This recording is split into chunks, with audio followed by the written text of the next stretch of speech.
die kalend het gespeel. Op Portomese plaas staat die heel dag heel.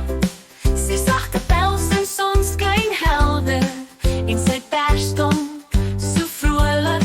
Hy het gesnuffel, die wêreld ontdek onder die warm son so perfek. Maar toe hoor hy 'n chirp, 'n klaaggeluid by die stroom onder die boom se skuiling uit. Hy hardloop om die voëls te vind, met vere deur mekaar en harte se wind. 'n Rooibos vol met bos so rooi, hop nader, haar stem in nood. Ons vlerke vol swaar, ons liedjies is stil. Ons kaskaars chirp, maar ons harte wil. Argo se hart was vol omgee vir die voëls wat sing in die oggend se weer. Toe verskyn 'n swart kat se netjies met 'n klein hoedjie, nogal vreeslik vind. Dokter Middernag het hy gesê, ek is hier om te help, moenie vrees hê. Die voëls bewe, hul harte klop. Hulle ken die kat, sy steek in sy kop.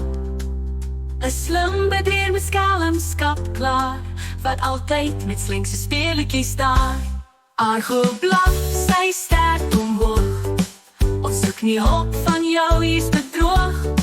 Maar Dokter Middernag so slinks, steek sy poot na die rooibos links. Met moed so sterk, Argo staan vas.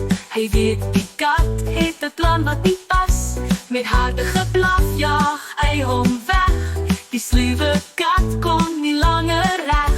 Die voëls sing nou luid, hul stemme helder. Argo het hul vrese laat verdwyn en helder. Dankie Argo, het hulle gesing. Jy het ons gered van daardie ding. En so was die voëls veilig gehou, met Argo wat waak, getrou en ou.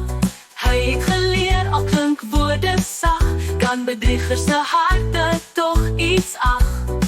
Maar ware vriende staan dapper en reg, en vriendelikheid skyn altyd heel te weg.